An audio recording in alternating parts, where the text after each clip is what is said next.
Hello and welcome to The Wizard and the Priestess. I am Nuala and my co-host is... Woo! That's our new intro from now on. Matt really likes the sound effects. I'm a fan.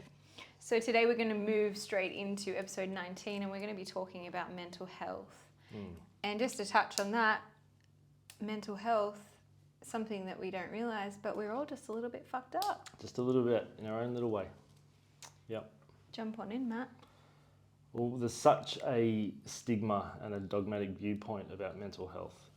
And just like everything else we've spoken about, you get diagnosed with something, then you're put into that box. With that box, there's a whole thing of conditions, and then you start to identify with that. So these diagnoses really have a double-edged sword. It can put you into a box, therefore you can and can't do things according to those boxes that you're now being put in with the diagnosis, but also giving something a label can also allow the ego to navigate it a little bit easier. So whether it's depression, bipolar, schizophrenia, whatever it is that being handed the diagnosis, it can work either way. So someone who's been diagnosed with depression, for example, will now be depressed on that diagnosis. Maybe. Yeah, potentially, absolutely. But also if they've been given that diagnosis, their ego can then navigate a path, because then they've actually put words to how they're feeling, which in itself can be quite therapeutic. So there's the double-edged sword. Yeah, interesting. And I guess that also in our systemic approach, when we get a label or diagnosis, we can then access certain treatments.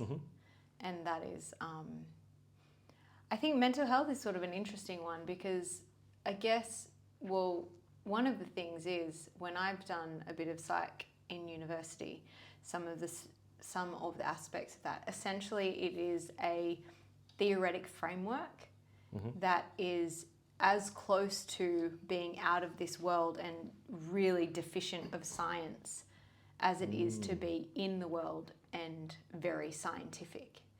Yeah. So I have a few psychologists around me and family and friends, and it's the way that I've in time learnt about the processing, like psychology itself, like as a framework of practice is only very new to the scientific model. Whereas prior to that, it was very probably more esoteric. And kind of, if we look at like the Freudian views or Fromm or I can't think of the other psychoanalytical. Well, Carl Jung's a big one. Oh, right, yeah. Well, yeah, that's like the sort of the grandfathers of that. But it's sort of, yeah, so where these pieces come from, and environment versus, what's that? Genetics kind of thing. Yeah. Innate versus acquired type thing. Yes. Yeah. So all of those pieces, like, it wasn't too long ago that psychology was quite out of the box. Whereas now it's been put into the box, and I think that slowly there's been a bit of an unpacking with that box. So, anyway, that sort of felt a bit of a side note. Well, no, I think that's a really good point, because a couple hundred years ago, where they needed, like for example, in native tribes, someone who was schizophrenic was seen as like a wise man. Or the opposite, depending, right? So they could have been seen as the wise man, but if they were, as the time went on, maybe not even too far from, like, deeply if they were schizophrenic, they were wise, but then also they were seen as being the person, like that's been shunned from the tribe. I had an example that's not kosher. Anyway. Yeah, fully. Yeah. So it's, we can, and I guess one thing that I would say is that still today, you don't necessarily need to be, like, the reason I want to say this is just because, like, being some form of a psychic or some form of a energetic connected to something greater than self, Like and a feeling medium. a medium or being interconnected to something that is more outside of self Yeah. could sometimes be seen as a mental health issue. And so I just want to kind of maybe separate that, but also identify that it's a very fine line. Yeah, I'd agree with that. And being really conscious of how, I don't know. Well, someone who is, let's say, I think everyone's a bit psychic. Oh, absolutely. Firstly, so we've all got our voyances, clairsentience, clairaudience, clairvoyance, etc. The word clair means clear. So clairvoyance means clear vision, clairaudience, clear hearing, clairsentience, clear feeling. It's a extra perceptory sense that we get that is that is outside our own, what we'd call normal five senses. So it's an extra bit of information that we gather from a field that we can't see with our physical eyes. You have to turn your third eye on to perceive that, or your third ear, or however that applies to the person. Third nose, potentially. Yeah. So there's all these senses that we do have. Some nurture them, some people don't. And it's also, if you see auras, if you see things that aren't physically here, as a typical clairvoyant would, and you don't know what to do with that, that can send you a bit crazy as well. So it's you being able not to contain that within yourself, which can go back to everything we've spoken about, not, having a sense of self, etc., etc. But I remember as a kid being clairsentient and just looking at someone and knowing exactly where they were at. I knew exactly what kind of day they've had, etc., etc. I never asked people how they were because I already knew. And I got in trouble for that because I wasn't being polite, asking how people were. And I thought that was normal, but evidently not. So I just blocked that out and didn't really allow that to come in till I was kind of late 20s. But I felt left out. I felt like I was the weird one. Shut up. So Did not say a thing. yeah. So I guess what we want to, and fully. So that's just kind of touching on that idea that, so a couple of 100 years ago when things were different, we probably would have seen someone like yourself or seen, young children that had those clairs opened and were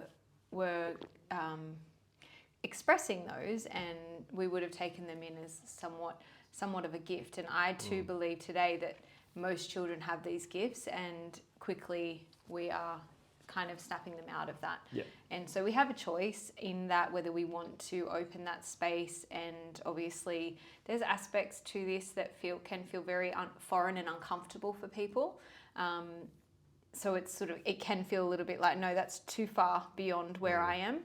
But I just want to reiterate that psychology itself as a framework of practice was there not so long ago. And even recent times, I was speaking to a friend who was in the midst of studying psychology, and she was explaining to me that there's two thought frameworks in terms of thought. And one is that there is a whole other timeline happening at the same time. So quantum, I don't know if it's called quantum physics as such, but quantum idea. So this idea that there is this timeline. There's some kind of quantum theory, yeah. Quantum theory, that is happening at the same timeline, and those bounce into us. Yep. And so, or it's already happened, everything's already happened. Or the other framework is that the brain thinks it up itself. Or the wires create this mesh or whatever that is. So they're essentially what's being taught at university. One is that it could be this quantum idea, and one is that the brain's chemicals do the thinking and create the imbalances, the imbalances or the vibrations, or we have a little bit of a little bit of this here, a little bit of this here, a little bit of that, and that creates this spark, which creates this thought and this whatever. I don't think that's exactly it, but I'm just going to use that because it feels simple. But it's like this tangible idea that we can measure. We can look at the brain. We can measure how its waves are. We can measure how much quantities of different hormones or different, it's hormones, right? Chemicals, different chemicals in the brain and in the body, and then we can understand why there's certain thinking patterns and processes. But on the other hand, that's more of a comfortable view to take, I would say. Absolutely. So if you've been diagnosed with mental illness, let's say, then there must be something wrong with the brain. That's a very Western left brain approach. Yes, the brain plays a part, absolutely. And from a manual therapy viewpoint, circulation to the brain can also play a huge viewpoint. Dietary plays a huge viewpoint, probably arguably one of the biggest kind of. Well, if we're talking about chemicals and amounts of chemicals, that is the 72 hours of chemical in, digestion out. It makes sense that there is a form of chemical going in.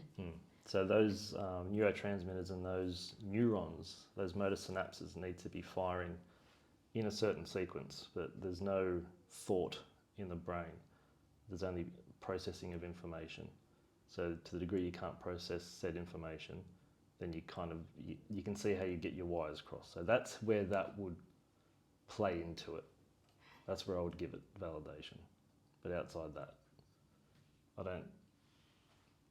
any kind of attempt to balance the chemistry in the brain for that kind of thing is only going to dull down the senses. Yeah, and I mean, you only have to. I did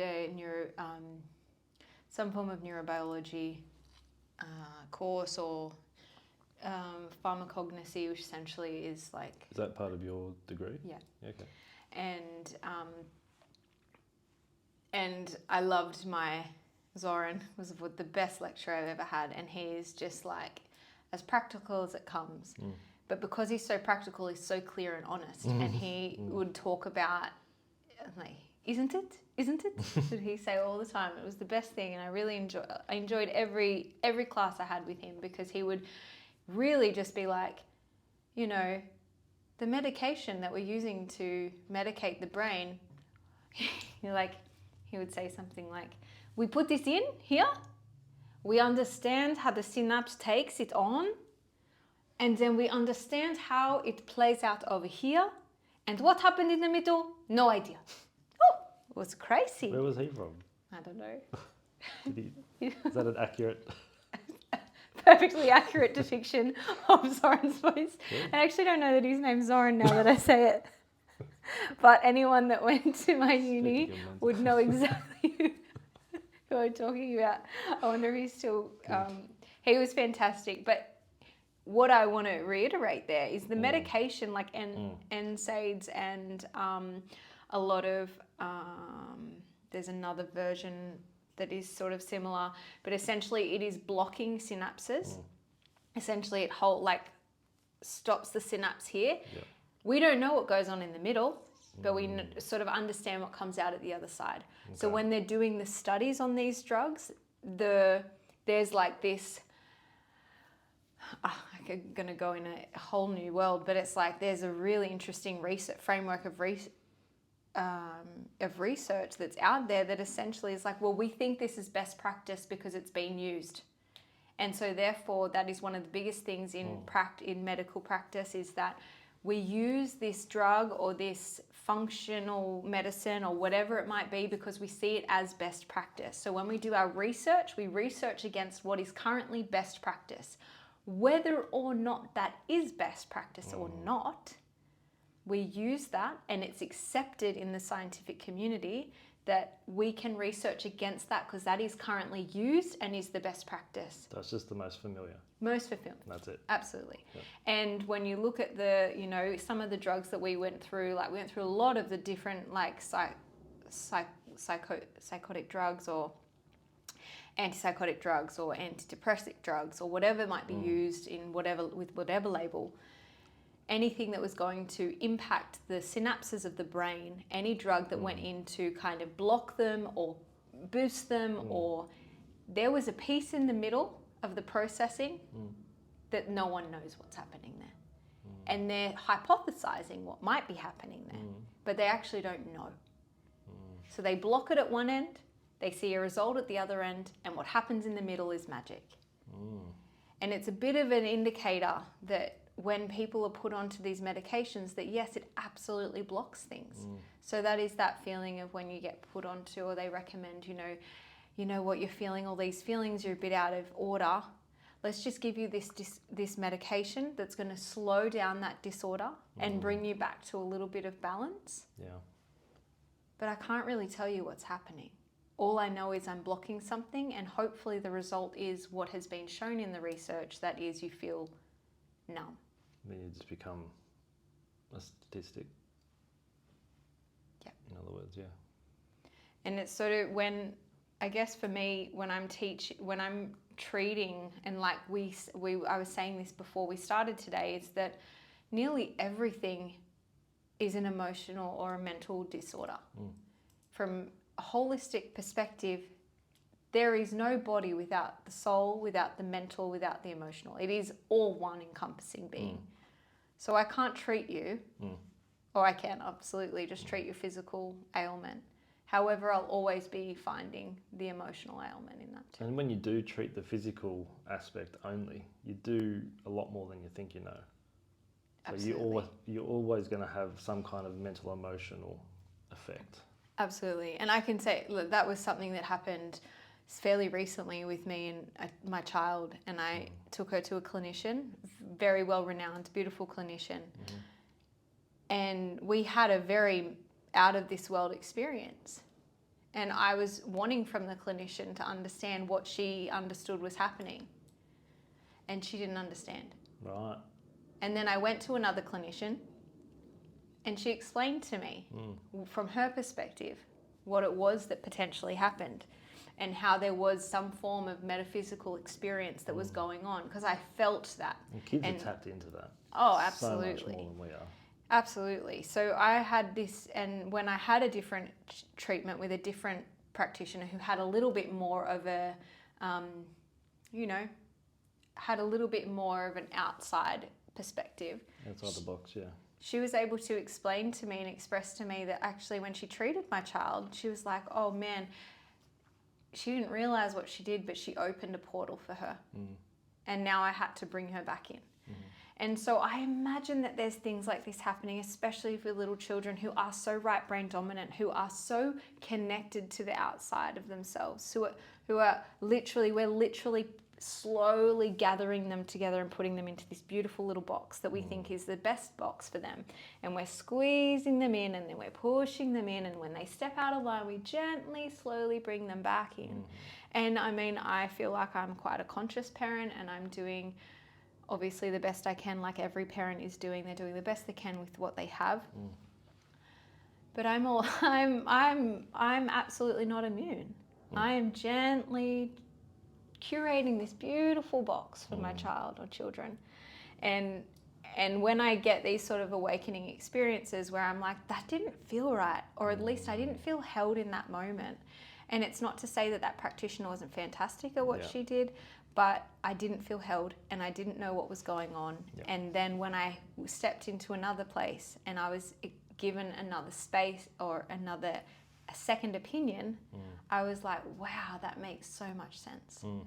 And so when it comes to these sort of mental health, chemical imbalances, ideologies that, we're all a little bit fucked up. We all have a little bit of these chemical imbalances, because that is essentially the framework that creates our mental configuration.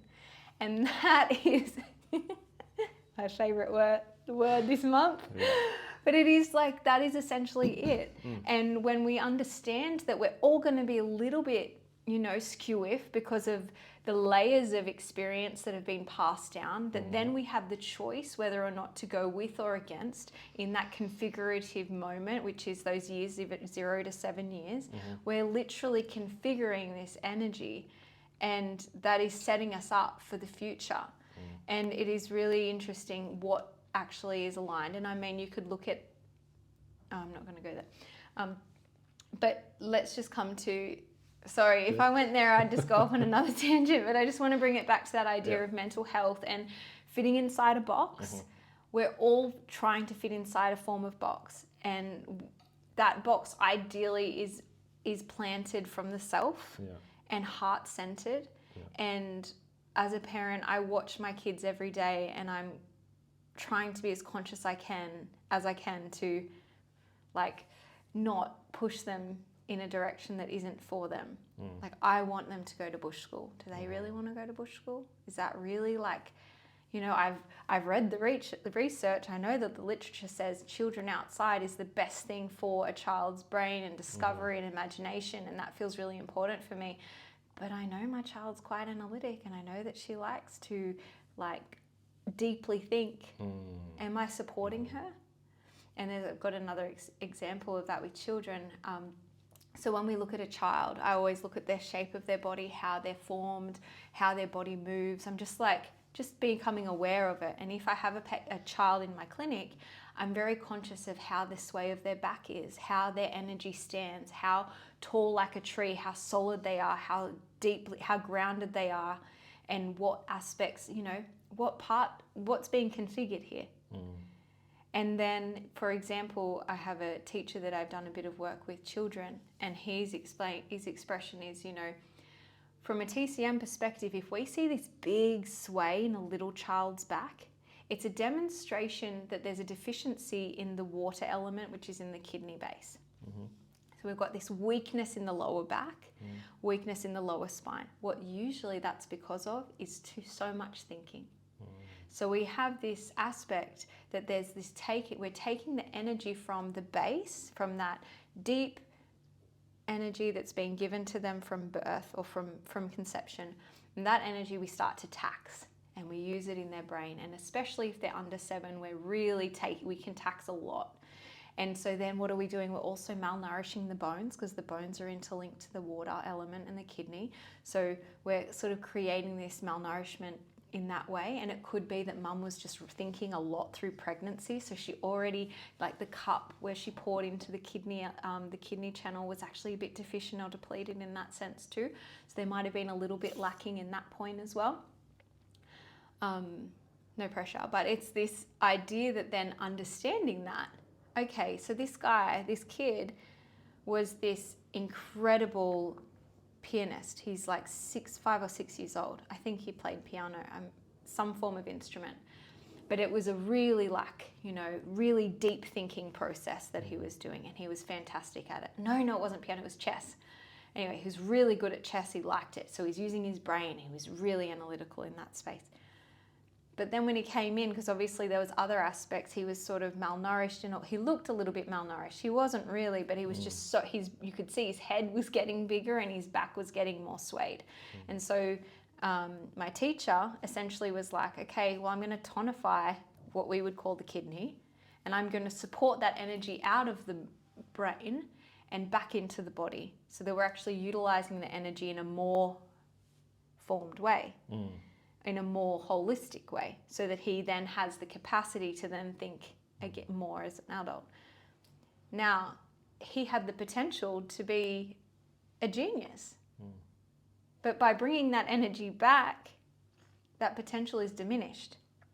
And my teacher would say, was that a good thing or a bad thing? He had the potential to be a genius, but now you watch his back, his spine, his actual,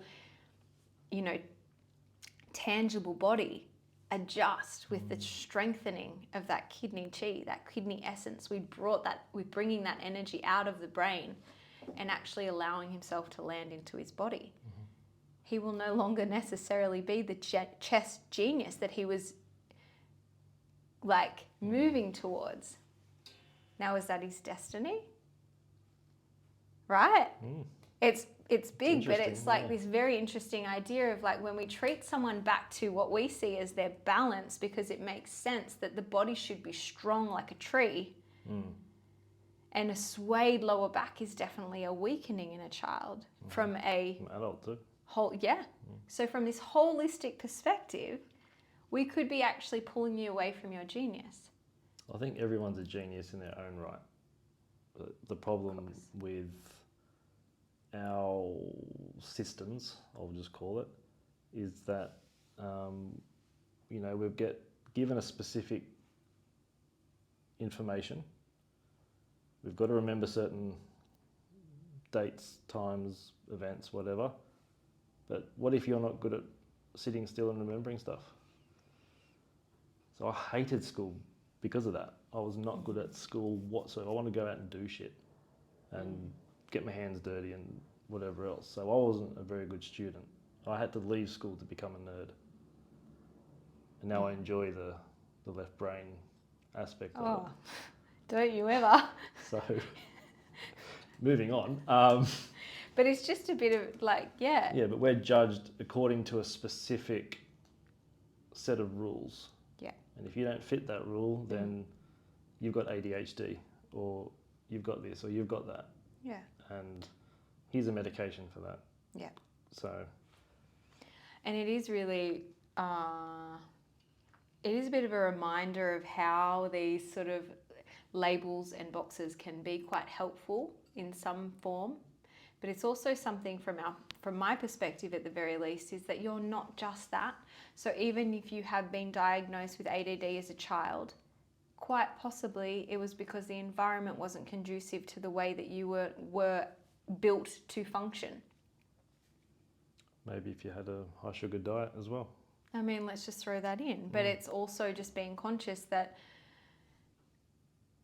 it's not always terrible to be labelled, but it's also something to be, from our perspective as well, that everything has a piece of mental health attached to it. And so when we think about, well, from my aspect, if we look at anxiety from my perspective is related to a dysfunction in the digestive system. And that digestive system isn't just what you eat and digest, but also what you think and consume and digest with all the senses. And so if you're not digesting well, and you had a quote a few months back about, if we get this, I think it was about an input, and then we don't actually action anything from that, well, then we are bound to be anxious, something along those lines. Yeah. And it's like, that makes sense from the TCM perspective, because it's like this input has come in, and instead of it going around and being digested and moved through the system and here's the fruit, here's the poo, and we're good, we can let go of the waste and we can hold on to the piece of fruit that we've got, and we can just, accept that and utilize it in whatever way we want. We stay in the loop. And the loop keeps going around and we never get the what's that machine where you just like a vending machine. You put your money in and you get your organic. So that's action reaction. Yeah. So that's the definition of karma. Yeah. And a lot of people think they're struggling today because of, let's say, a past life karmic thing. I'm not saying that's not a thing. I think in some cases it very well could be. That's called a miasm. But putting the blame on something like that, first of all, you've given your power away straight away. And also, that's looking outside yourself. That's something that's happening to you as a human experiencer. So, human. Yeah, sounds better. Sounded so much better in my head. Anyway, moving on. Human experiencer, we'll go with it. Yeah, okay, so we're sort of separating. Yeah. Separating from this experience right now. But that's the same as the box, right? Because it gives us some form of justification. And in that justification, for some people, that gives them a space. Like I've sat in circle a lot, and I have, where we sit in circle and we're like, these women are like, this feels really good for me. Like I actually, astrology, for example, our natal chart, I love the natal chart. I love human design. It feels really beautiful, a beautiful interweaving of all these pieces. And it gives me clarity of now I understand a little bit more in some way about why I'm straight down the line, why I can be blunt, why some people really find it difficult. I don't understand how. Now I do understand. It kind of has given me clarity in that.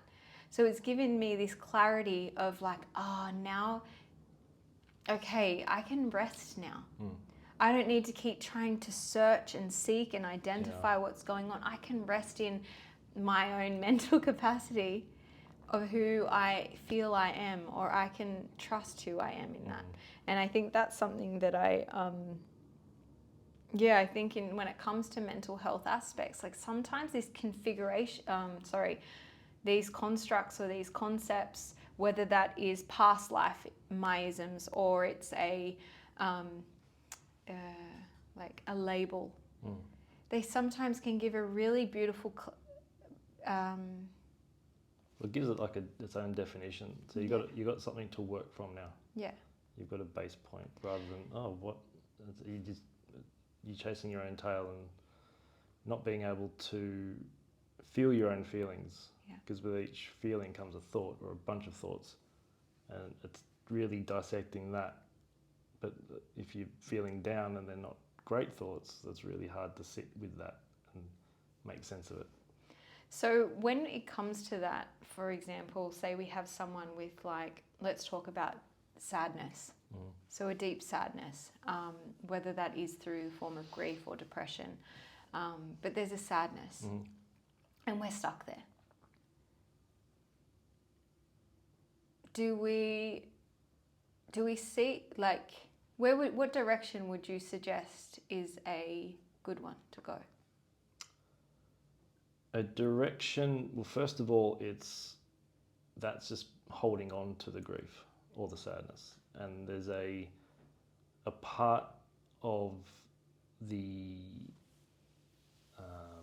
mind, body, spirit complex not wanting to let that go. Because there is an aspect of safety to it, because they are now self-identified with that. So it gives them a sense of self in a way. The approach, sorry, what was the question? Just what direction would you take that? How would you support someone that is in that point of not being able to let go or accept? So for me, it can be a journey, but the first thing you have to do is just say it out loud or write it down and say, this is how I feel. Just get it out of your system. That's the first step in letting go. So the order of creation being thought, word, deed. You've been thinking these thoughts for so long and they've just built up. And then eventually it becomes really heavy to handle the weight of your own thoughts. And from a physical point of view, it often represents a lockdown rib cage and tightness in the upper neck and tension in the jaw because they don't know what to say. They can't handle the weight of their own thoughts. So right up the top of the neck gets jammed up. They're holding on to some kind of grief or sadness, so their rib cage just locks down. So getting that moving is essential, be it just a simple stretch or something like yoga, just to focused breathing. Yeah, just to get moving, get something moving. If you have, with the breathing, if you have air that's trapped in the chest, it's going to be trapped there and it's not going to go anywhere. So the word respiration is really, it's a way of spirit moving through us. So someone who's really sad doesn't have a lot of spirit in them with them. So the first thing you can do is just breathe. To re-spirit them. That's really cool. And inspire. Oh, snap. But it can be as simple as that. And I've had patients on the table who are depressed and I just get them to breathe properly. And they find it very foreign because they haven't done it for decades properly. But we're all born with the capacity to breathe properly, but we just unteach ourselves how to do it. I think episode 2 is a really good one for that. But it's the mechanics of the breath. If it's stuck here in the chest, and it can't get into the abdomen. You don't get that that pressure change in the body, and then everything just gets stuck, and then you just start chasing yourself mentally because you're physically not functioning properly. So the mind has to take over. When the mind takes over, then with a certain thought there has to come a fear. There will become a feeling attached to it, and then you're going to identify in relationship to that thought feeling. And then if you're sad, you'll likely take it personally, and that just builds up. And then you're actioning from that thought feeling process. That's exactly what you've just created. Yeah. So I guess that's in terms of sadness, that makes sense, because it's like, you know, you're not massaging the body with this ability to like move, it's stagnant and energy. open. It's all a bit stopped and stuck. And I think so the patients that I've worked with, when it comes to like, okay, they've had a big experience, it's always easier because they can identify with that experience. They may have identified with that persona as well, like you've just it's like, you know, I'm a sad person because I've experienced this. But I have a lot of patients that it's pretty transient experiences of depression, bouts of anxiety and things like that, where they feel as if they've come from, I just don't know where it's come from. Or I have these aches and pains, this discomfort, it makes me feel this way. So they've had the you know, the bodily experience, which so the symptoms, and they've got the emotion, and they don't quite feel like, they don't know where it's come from, even though there's lots of different factors. It could have been a plethora of different things, but it just feels like it's not the thing. Not quite right, yeah. How would you describe that, or what would you say is going on in that sort of circumstance? I would say that's soul talking to you. Right. And I would see what's the pattern. There'll be some kind of pattern somewhere. Yeah. And it could even be an angel talking to you, because you've set up a desire of some kind, consciously or not. You've set up something somewhere. And if you're desiring, what's the desire? Conscious or not? Love. So you're going to be really not only given the opportunity to love, but be loved. And if you're continuously blocking that, then it's going to feel a certain way. The opportunity is still going to be there. So that's your ticket to keep doing that. So I would always look for a pattern. You'll notice certain people will come in and out of your life, and these specific people will all have something in common. Oh yeah, we did this. Did we talk about this already? Don't know. Can't remember. We're here now, so. So particular types of people are going to keep coming in. They're going to be the similar people. They're going to have the same story. They're going to have the same like reminder. Yeah, and I'll same guarantee lesson. they're more than likely going to notice something similar in their environment, i.e. a certain animal.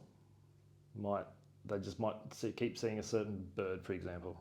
They'll just, I always see that. Or a certain type of car, or a certain number plate. It'll just keep coming up into their conscious attention. I always see that blue car, or seeing blue cars all the time now. There's something in that that's worth investigating. Okay, so another perspective which we have actually touched on before would be, and I've said this to you before, I think on the podcast too, is that could that just be the RAS system? The RAD? RAS system. RAS. So essentially it's like that idea that now that I've focused my attention there, like for example, I do this all the time. I'm on the lookout for a car, type of family car that I'm like, okay, I don't know what I want yet. I'm open, but I'm also like, and so I'll go through phases and there'll be a particular type of car. Then because I've set my focus on that car, I see them everywhere. I'm like, oh yeah, and I'm seeing that all the time. So that would be from a like psychological perspective, would be like the RAS system turned on. Would you say that's soul talking to you, or the angel talk? Either way. You can't differentiate between mind, Raz soul, or it's all the same cool. thing, substance. So. Yeah, and it's just a different way of conceptualizing it, right? So it's like we could, from a biomedical, psychological perspective, we could say, yes, it's the RAS system. And like, actually, we talk about this in one of the episodes, maybe episode 10 or something, and we're talking about how that, you know, the bits and pieces that we do and the focus on that is the way the brain functions and the way that like biomed science has kind of understood the brain and broken it down and created this thing. And you know, the mental configuration aspect, it really goes into that, the patterns that have come from a thought that are connected to an emotion, or what did you say, thought, word. So I would say thought, emotion, word, deed, action after. Sure. So it's like those pieces of that puzzle kind of come together, and the Western medical model, especially the psychological model, has kind of broken that down into really simple bite-sized pieces so that we can understand it. But yeah, it is really cool to think of it like, it could be that, but it also could be something quite metaphysical that is, like, you know, gently nudging us. Absolutely. I have a question for you. Okay. Is there a TCM, let's say, definition, for lack of a better word, of the mind? Or a concept? A concept. So it's sort of... it exists, and it thank God. But one of the things that I find really interesting, and I have mentioned this before, is that in TCM the brain doesn't really exist. Yeah, you did say that. So the brain is connected to the kidney, which is related to the kind of base Jing energetic being. So essentially what mum and dad created at the Big Bang, that was the Big Bang of you. Yep. And so when your universe erupted into life, and that is what forms the chain that moves up to like the marrow that is then connected to the brain. So the mind sort of, it's more interlinked to the process of all the 5 elements. Right. So it sort of comes into... It's all inclusive. It's all inclusive. So that it is really that whole spirit, physical, mental, emotional, elemental. That's what the Greeks would refer to as the psyche. It's like mind, body, soul, spirit, everything. Yeah. So it's all encompassing. And that's why when I talk about the 5 elements flowing from one to the other, that process never changes. Like the sun going up and going down doesn't change. It's like, it's sort of like this set in stone process. So it's like this movement is forever happening. These cycles are forever happening. We are a part of that.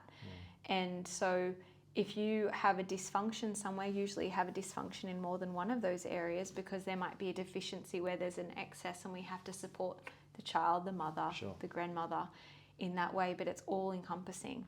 It's not compartmentalized more than so. It is compartmentalized in that way. Yeah. So we have done that series that we did a few months back, where it was literally like going through all of those elements, and we were mainly focused on the emotional aspect of those elements, but it is encompassing the physical, tangible, the, you know, the seasonal. It's all encompassing in that. So yeah, it. Do you want to talk about the Tinder date gone wrong? Not where I was going with that.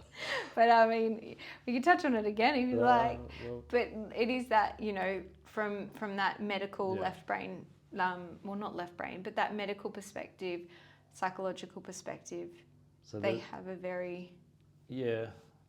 There's a lot of brain talk when there's talk about mental health. I just wanted to bring up a quick definition of mind by Dr. Dan Siegel, MD, who defines the mind as an embodied process that regulates the flow of energy and information. Say it again. Mind is an embodied process that regulates the flow of energy and information. So we talk about the 2 creations, the 2 forces that create the universe, yin and yang. From a scientific perspective, that's energy and information.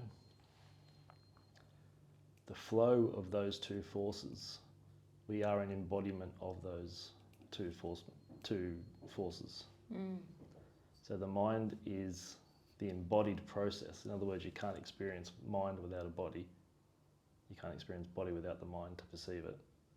So it's the embodied process that regulates the flow of energy and information.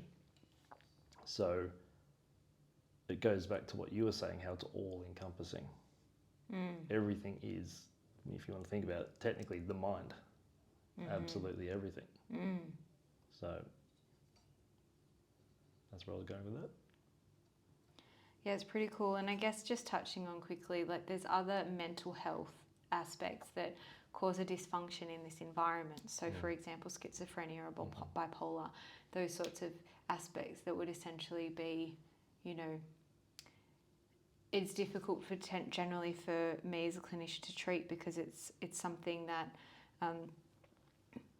there's a it's sort of your lack of function. You're actually really unwell in this world. You don't, because you can't take care of yourself. And so usually the answer is very high, like heavy medication, a particular space, like a hospital space and things like that. I have watched in China the most amazing experience, which I think I touched on before, where I don't know, I was like 20 something and he was probably just a little bit older than me, and he walked in, and in China they treat every day. So you go into the hospital every single day and you get, with acupuncture specifically, and you get treated until you're better. So if you have like a sickness, now I'm not saying, I'm sure this man was very unwell and took a bit of time before he actually started coming. But when I was in this part of this hospital for 3 weeks, and he came for 10 days. And the first day he couldn't make eye contact, he couldn't see. I mean, I tried my best with my Chinese and was like, you know, would come out and call out the number, be like, oh, you know, whatever it was. Can't even think of any numbers right now. Ni hao is not a number. I would walk out and I would say like, number this, and I'd practice my Chinese and I'd sort of smile, and it was a bit of a game for me. But he wouldn't look at me. He'd give me his ticket and he'd walk in and he'd lay on the bed. And then we would treat him specifically for schizophrenia, and the doctor was, you know, because they can say whatever they want because people don't understand English, they were just like very like, yeah, well, he's obviously very unwell here. And I'm like, okay, cool. And I didn't have any idea of what could happen. The second day he was able to hand me his ticket. The third day he was able to like look up when I called his name. He didn't make eye contact still. The fourth day I noticed that he could kind of make eye contact, and I can't remember what was happening in between, but by the 10th day he smiled at me and gave me his ticket. Wow. And to think that that is the power of energetic medicine, to see someone transform in that way. And obviously I didn't talk to him, but the doctor was like, oh yeah, this is really, you know, this is what you're experiencing. This man he's sort of come out of that psychosis, and he's back with us. And I was like, can you tell me more? What was he seeing when he was in there? Can he express what was happening? Does he understand that he's come out? And he's like, yeah, he's very aware. Like we treat people I find in the West that they are forever sick. So if you have a mental health condition, or you've got this chemical imbalance, it's bound to happen again. So we have to be on the lookout. So there's like this fear and paranoia that comes with that in the way that we look after someone. And I'm not saying that that's completely invalid or unvalid, because I'm sure that there are people that really do need a lot more help than they're being given. But to watch that happen with this guy, and then I think I saw him around the hospital like a month later, and he was just talking to someone as if he was a completely normal human. Wow. And I was like, what? Like, you know, it's just so foreign to you. So foreign to me. Yeah. Because how could someone come in for 10 days and literally transform out of that psychosis to a point where they were functioning a month later, talking like a normal